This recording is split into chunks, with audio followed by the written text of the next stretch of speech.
what's turned out to be about a 3,500-mile road trip to both Boca Chica and Austin, Texas, we have learned a lot about traveling long distances in our Tesla Model Y. What went well, what was problematic, and what did we learn that we didn't even expect? Let's find out.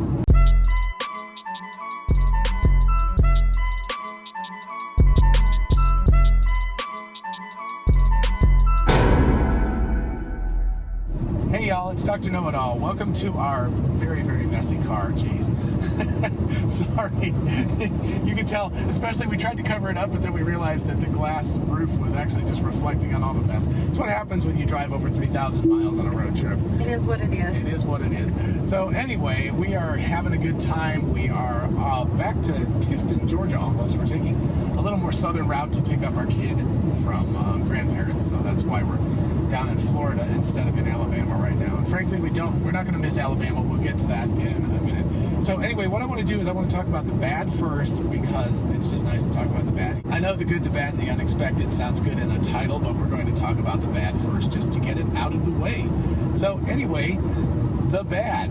We'll start with driving. Waiting too long to change lanes. Lane is a pro about this one. Talk about it. So I feel like the car is a bit of a butthole because I said something else and John made me change it.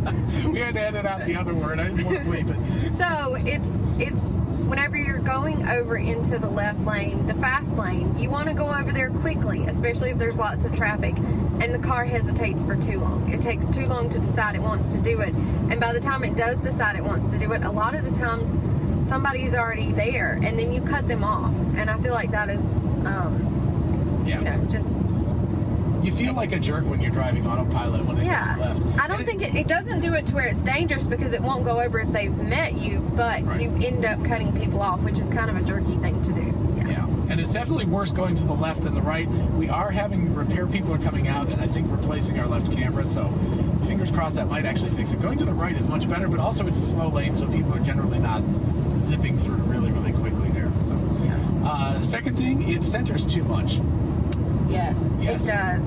It does. I feel like, and I don't know the tech to all of this, but I feel like if it knows that somebody is super close to that line next to you, and it can, I mean, it's telling you how many, inches or, whatever away they are, that the car should know to just go over just a little bit, because there's an issue that needs to be dealt with over there, and it doesn't do that. It's very uncool. Sandy Monroe's talked about it, a lot of people have, and my understanding is that the new beta is going to be much better about that, so we will wait and see. But anyway, this regular version, not so good with that. Also, this bothers Lane more than me, but no beeping. So, it bothers me a lot, and I think it probably has to do with I have an eye disease, and my depth perception is really bad, and so in the Mazda, I really love that function, which is why we got rid of the Mini Cooper and kept the Mazda when we got the Tesla, is because it beeps to tell you that somebody is too close for you to get over. And with my eye disease, having to look down and see if somebody's over there, and or look back, to see if they're there, sometimes I just hesitate too long, because I'm having to work it out in my head whether they're close enough or not, and that beep is just that added security. If you do the lane change thing where it does it automatically, does that make you more comfortable? I still look. I feel like it knows if it can get over or not, but I still look, especially if it's going to the left, because sometimes people in that fast lane are just really going fast. Right. Going very it's fast. Changing lanes again right now on its own. So. Yeah, so automatically when it starts to do it, I look. Right. But the beep is just that added bit of extra comfort to let me know, yeah, you're okay, because it's too much to look and look down to see if you see the car on the screen. Right. So. Okay, and this isn't necessarily with the road trip, but this is just a thing that I think both of us are annoyed by, and that is when you put the car in reverse, the side view mirrors tilt down, and they're doing that so you can see the edge of the car and everything, but at least the two of us are used to being able to see back in the back, and so I've kind of gotten used to it finally, but it is really annoying. It's just annoying there's no option not to have it do that. Yeah, my first instinct is not to look at the camera. Right. It's to to look, and so when the mirrors are down, it's really frustrating. And now that I've pinged it as something that's happening, I want it to do different. Like, I want to be able to change it so it doesn't do that. Anyway, so we'll see. It'd be nice if there was an option to fix that, but also I think over time I've just become sort of used to it. It is pretty cool that the car is, it's really cool that it's changing lanes and everything. That's interesting. We're going to get into that whole driving thing in just a minute, but first, let's talk about Superchargers. So the bad with Superchargers, lines. Ooh, that's the worst. We had a bad experience. Yeah, we had a bad experience. In Greenville, Alabama, right? Actually, the two worst chargers were in Alabama, and that's one reason it's nice that we're not going back through that state. Yes. In Auburn, a couple of the Supercharger stalls were broken, or hitches. I like calling them hitches better. I think that's nicer. Stall sounds like toilet stalls. Anyway, but so a couple of them were broken, and we had to wait there for like 20 minutes before we could get in, and so we charged, and then we drove to Greenville, and there's no other choices. So, when you get there, you got to charge there, and we had to wait well over an hour, and by the time we left, I think there were 12 in line. 12 in line. We were having to keep up with who came in next. Right. We were having to do a whole, and everybody was very friendly about it. We're going to get to that in a little while, too, with the good. But it's pretty ridiculous that that's how bad it was. And part of the problem was that three of the chargers, I believe, were broken. Yeah, and 4 were working. Yeah, and the other part was they weren't convenient spots. I know the first one we went to in Auburn, we had to walk. It was at a mall, and it was at the very back end of the mall, and you had to walk really far to get any bathroom, food, anything like that. And because we had to wait in line, it's not like we could leave the car and go walk over there. We literally had to wait in line, so John had to go and get those things and come back, and then we had to make an extra stop for the bathroom. So that brings up the next point, which is related to it, which is placement. Yes. So all of this is really hit or miss. It's like some of these supercharger stations, and we've been tweeting out like good ones and bad ones, and actually I'll try to put that in the description, like the ones that we went to and our ratings on them, but a lot of them are just not great. And that also brings up the next part, which is traveling at night, which is way worse with superchargers than with a gas station. So we did a lot of driving, 10 o'clock, 11 o'clock, 12 o'clock, 2 o'clock in the morning, whatever. Yeah. And it kind of sucks. And it's not, Lane worries more about the danger. I don't really worry about that because that's just my personality. But the fact that 0 things are open then is really bad. Right. So there's the danger aspect, because it could be dangerous at night, but that's always an issue, I guess, anywhere. But they are very secluded, and so they could be much more dangerous than like a gas station. But the other thing for me it was annoying was there's like literally no place to go to the bathroom, like nothing's open, there's no place to get food or drink. So it's not ideal by any means. Yeah, and I think I critique them pretty hard on that because a lot of times, especially when we were traveling after dark, I was thinking about the safety aspect of it, and this is fine because John is with me. But if John wasn't with me, there were some of the places that I would have just been too scared. Maybe I'm a scaredy cat and maybe I'm just too paranoid, but I would have been really worried about being there alone, having to get out. And because it's not like you just pull in, you can leave the doors locked, you have to get out and unhook the car. And so I would have been worried in several of the places that we stopped. Especially, I was worried with John there, so I know I would have been just, I would have had to get a hotel and not kept going because I would have been too scared to stop at some of those. And actually that, of course, brings up the not enough stations. And now this changes depending on where you are in the country. Driving to the East Coast, and I know in California, there are many options, and so you have the option of potentially picking a different supercharger. But the kind of traveling that we were doing, it was like, it was like connecting the dots. It was like you have just enough to make it to the next one, and there is nothing in between.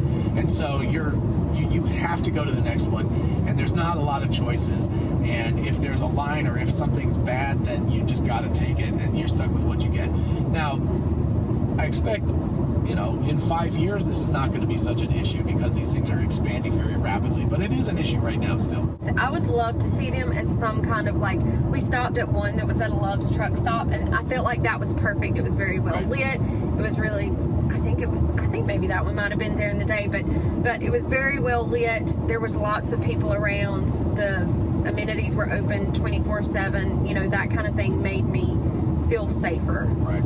And when we drove to Springfield, there was one at a JOWUA there, and that was great. That was really great. Yeah, so that was a good honestly, Elon, if you're listening, or anybody at Tesla, you guys should definitely consider putting as many as possible in gas stations. And honestly, gas stations, you should be thinking about putting superchargers in, because the more people who are coming to charge up at your gas station, I've done a video on that, so you can check that out maybe over here. If you put them in, people are going to be there for a long time, right? 20, 30 minutes or something. So they're going to wander around your store, and they're probably going to buy stuff. So there's a higher degree of likelihood that they will spend money than people coming in, zipping in, and filling up and leaving. So I felt like Love's was a good one. Love's was really good. Because there was always, they had, they either had like a restaurant, or they also do like fresh fruit and food and stuff like that, which is really... The coffee was decent. I mean, it wasn't bad, I actually took a picture of a Love's map where it told where all the Love stations were, so you can see it. And the final thing is, it just simply takes a lot longer. Like on a long road trip, as opposed to stopping for 5 to 10 minutes, you're stopping for, there was one we had to stop for 40 minutes to fill up. So, you know, when you're again having to go from one to the next one where there's not a lot of in-betweens, you take what you can get. And again, we that first day that we were driving and we got in that huge line in Greenville, Alabama, we added a long time to our trip, whereas if we'd been able to go to a gas station or another charging station, we could have done it much faster and not wasted the hour and a half that we sat around waiting before we even got started charging. All right, so enough of dwelling on the bad. Let's talk about the good. We'll start with driving. What do you think? Autopilot. I'm getting much more comfortable with it. It does take some time. Myself. I'm getting much more comfortable with it, and I was telling John, after being on the long road trip and having this many hours in the car and using it, it has definitely grown on me. I was not a fan before. I'm starting to... She's using it right now, by the way. Yes. So just to give you a hint, because she was always like, no. So yeah, you get used to it. It's super nice when it's not super crowded, like right now when there's just some traffic around. It does its thing. There's never a problem. It was great at night because, you know, at night, especially with old eyes and her eye disease, it's like, it's a better driver when you're tired than a human being. And you know, when you go on a long road trip and you're driving for 12 hours a day, you're gonna get tired. There's no way you can avoid that as a human being. And so at that point, when it's like at night and you're exhausted, it's just more, you know, it doesn't get tired or distracted. So that's really cool, and I really appreciated that. I felt like it was a huge added safety measure or bonus, as opposed to trying to just drive on our own. Yeah, it wasn't to where we felt like we could push it, because I think we went to 3 a.m. last night, and it wasn't to where it was like we can just use it the whole way, because you definitely start to get too much fatigue to keep going. But it made me feel safer to where we could push a little bit further. Plus the sound system's really good, so it kept me away.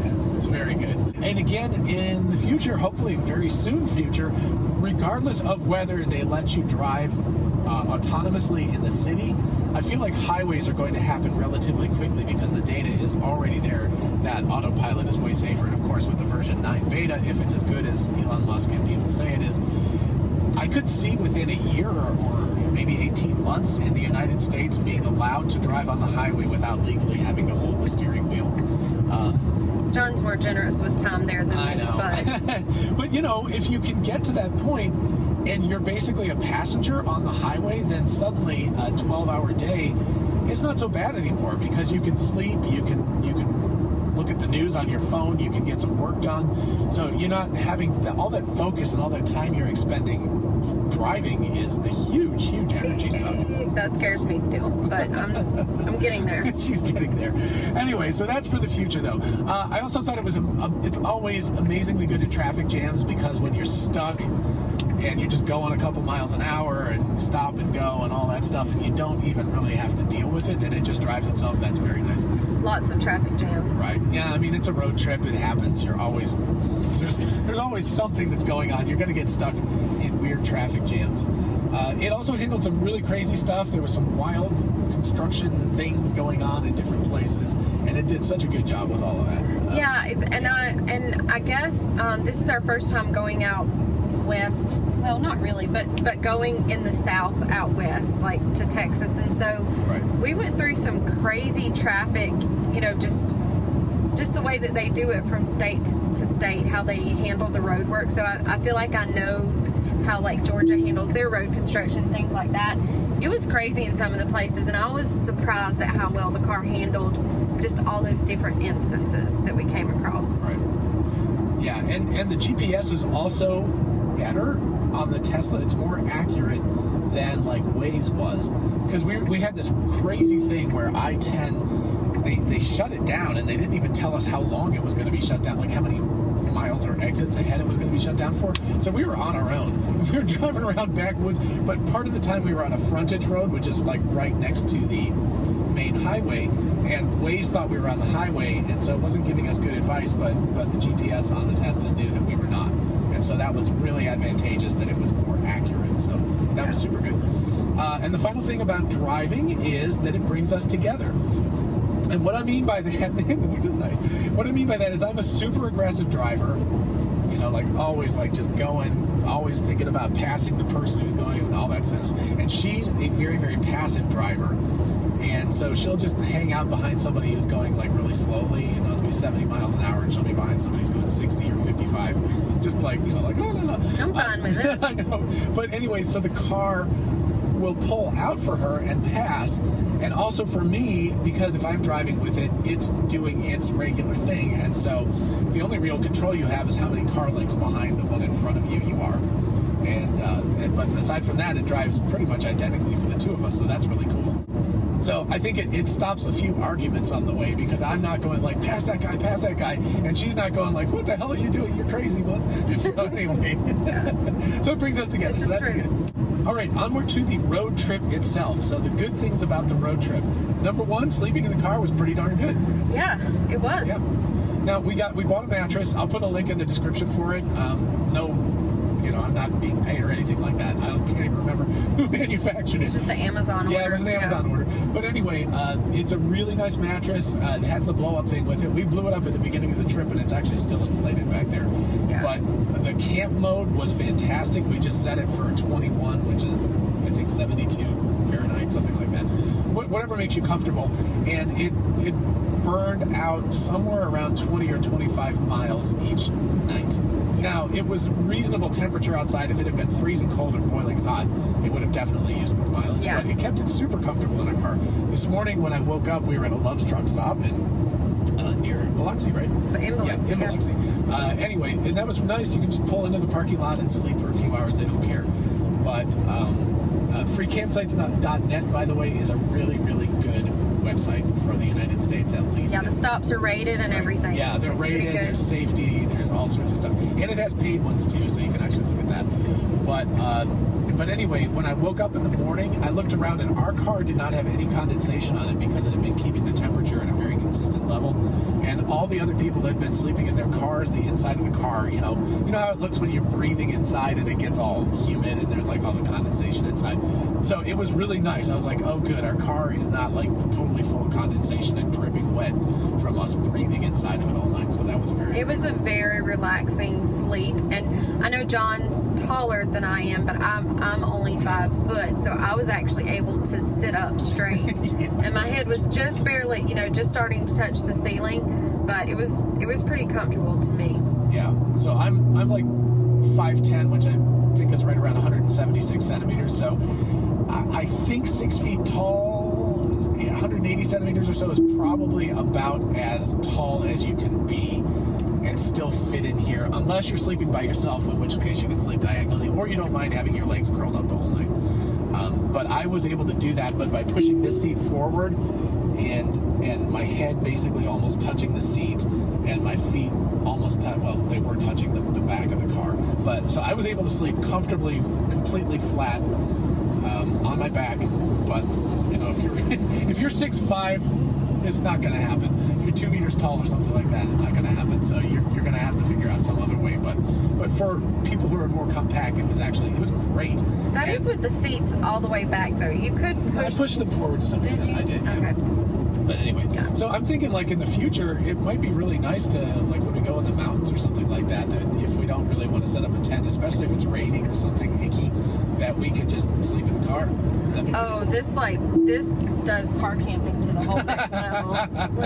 Yeah, and we're getting a generator too, so I'm going to do a review on that soon. but that'll be super cool because then we can just like run whatever, heating and anything. Anyway, so cool. Oh, and one other thing in terms of the camping and all of that road tripping stuff, the storage in the car is amazing.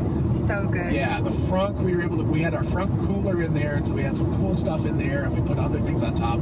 And then that bin in the back is really big, and then because there's no hump in the back seat, we're able to shove stuff down there like camp chairs and a tent, which we never ended up using. But anyway, so we were able to move everything around so that we had the whole back empty, except for the mattress. So it was really great, and I felt like we left thinking that we were gonna have to like pack the front seats just full of stuff to be able to sleep back there, but really we put a couple of bags in the seats, and it wasn't that full up here because we had so much space in other places in the car. And finally, on the charging front, the good, it's free, or at least it was for us. That's a nice thing. So even if you had to pay, however, it would have, it kept saying $4.32 a stop, which, so guesstimating at a stop, if we were using our Mazda, which gets around 30 miles to the gallon on the highway, and we stopped as frequently because it certainly wasn't like the whole gas tank, so like every 200 miles or so, it probably cost us about $24, $25 per stop. So even if you were paying, you would be only paying about a fifth as much per stop as you are to do gas. So that's pretty good, about 20%. I'll try to, in the description, I'll try to actually run some numbers and get something more specific than that.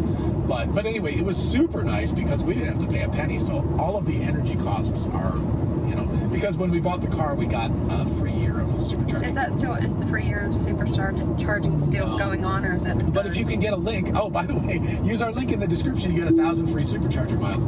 So that would pay for a big chunk of the trip. Yeah, so there you go. Anyway, so yeah, the charging was great. The costs were very low.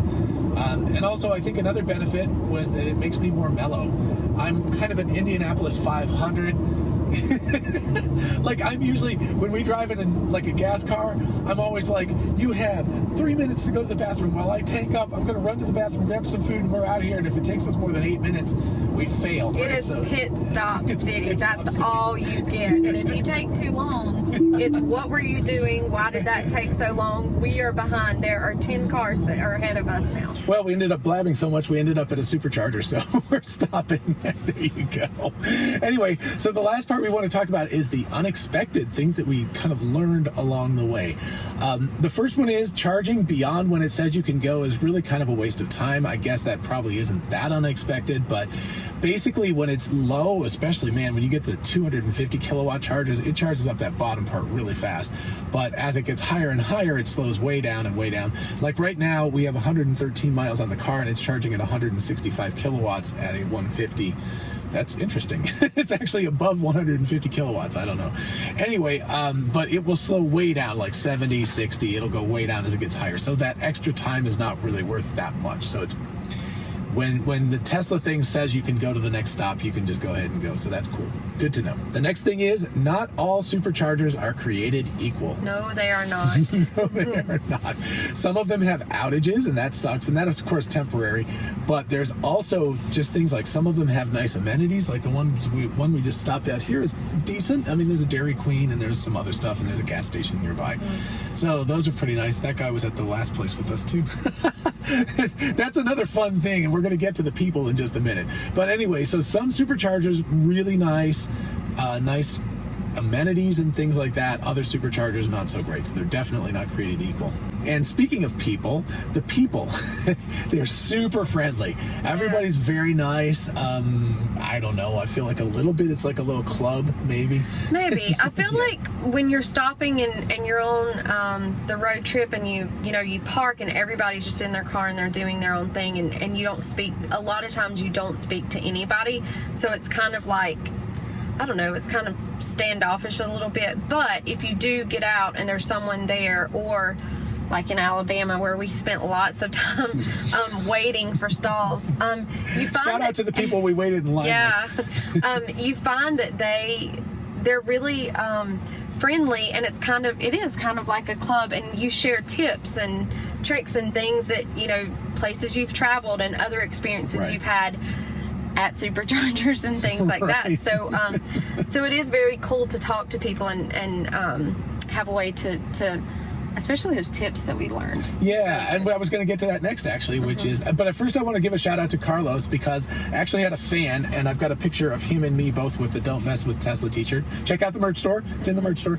But anyway, he came and met, because I did a tweet from the, what was it, Katy, Texas Supercharger, and he got there before we left. And I thought that was super cool. Nice guy. I know, super really, nice guy. Yeah. So thanks for stopping by and saying hi, Carlos. That was awesome. But anyway, knowledge. He was actually one of the people who dropped a little bit of a knowledge bomb. I have not had this happen to me, but apparently some people, when you go in the car washes, the charging port will open. And I don't know if that's because there's like an infrared or something like that that's being broadcast in that thing. And so the way to resolve that is to put it in neutral as opposed to park.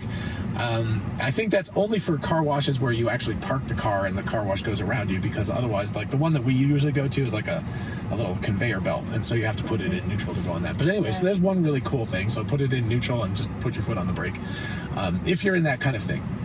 Another one is push the button, push the little icon that tells you what the supercharger is, the next one coming up, and it will pop up a bunch of information for you, and that is super cool. It tells you bathrooms, restaurants, coffee houses specifically, a lot of things like that. And it will also tell you how many stalls there are, how many are broken, how many are available, so you can see. So you know before you get there whether you go, yeah, and it's pretty accurate, because I think when we got here, it said 5 were available. There's 8 at this charging station. It said 1 was broken and there were 2 cars here, so that was accurate. Since then, a couple more people have arrived, but anyway, so very, very useful. And then the last piece of advice that I learned that we're remembering is from Ron, that we picked up down in South Padre Island. So hi to Ron. We actually stayed in the same hotel as Ron, so we got to talk to Ron a couple of times. We did. It was very, very cool. And by the way, a whole SpaceX thing is coming up. Don't worry, you just have to get home and put it together. But you can send directions from your phone. Now, I think this works on Android. Both of us have Apple, so we're not exactly sure on iPhone, but I believe it would work on Android too. But what you do is you can type it in, right? You go like, I want to go to this restaurant or something, and it'll pop it up, and there's a share icon. I'll do a screen grab. There's a share icon, and then you kind of swipe to the right a little bit, and one of the share possibilities is the Tesla app. And when you do that, you walk out to your car, and it's already ready to go. It'll just start telling you directions. It's super cool. So that was very, very useful, and I've been using it all the time since then. So especially for like freecampsites.net, because it has a GPS coordinate, so you kind of have to copy the GPS coordinates and paste it into like Apple Maps or something like that. And so it'd be a pain to have to type that all into the car, but it's so easy just to ship that over to that. Thanks, Ron. Nice. Another interesting thing we learned is how many miles people put on their Teslas. Holy mackerel. And again, it may be a little bit of a selective group of people because we're at the Superchargers, but these people are like, oh yeah, in the last 2.5 years, I put 75,000 miles on my car. And we're like, whoa, you know. But we just, oh gosh, where are we at? Let's take a look here. We are, oh wow, we're at 8,600 miles already, and we've had this car since mid-December. Yeah. Woo, we are putting miles on this thing. But anyway, it's great. It works fantastic, and apparently people get their Teslas and they drive them a lot. So the Tesla fleet is getting a lot of full self-driving data, and also people are using their cars and they're not deteriorating, which is also fantastic. It's good to know that you're not going to have the car and in a year it's going to be like, oh no, the battery's only half of what it was or something. So this is awesome stuff to find out. Another interesting thing, I don't know if this is unexpected, but it's an interesting fact, was the place that we stayed in line for in Greenville, Alabama. We polled people about the full self-driving, the enhanced navigate on autopilot, expensive option, and we got about 40%. Now that's a tiny statistic, but it is what Elon Musk has been saying, and everybody is really excited about the subscription service possibility. The people who didn't have it were like, yeah, I'll totally try it out, you know, because you can get it for 30 days and just try it out and see how it goes. So people are definitely going to get the subscription service when it comes out next month, because Elon said it was a sure thing. Oh, and besides the subscription for the full self-driving, what's that piece that you want to do to make the car go faster, like the 2,000? Yeah, the $2,000, the acceleration option, which drops it from 4.8 to 4.2 seconds. Yeah, so John hasn't brought that up too much, so I don't think he's like, I don't think he's dying to get it yet, but I feel like if we could do a subscription model to that, it would or at least a trial. It'd be nice to have a 7-day trial or something and just to try it. If they can do the full self-driving mode like that, I don't see why they can't do the other like that as well, just to see, because I think it would help us decide whether it was worth it or not. Right.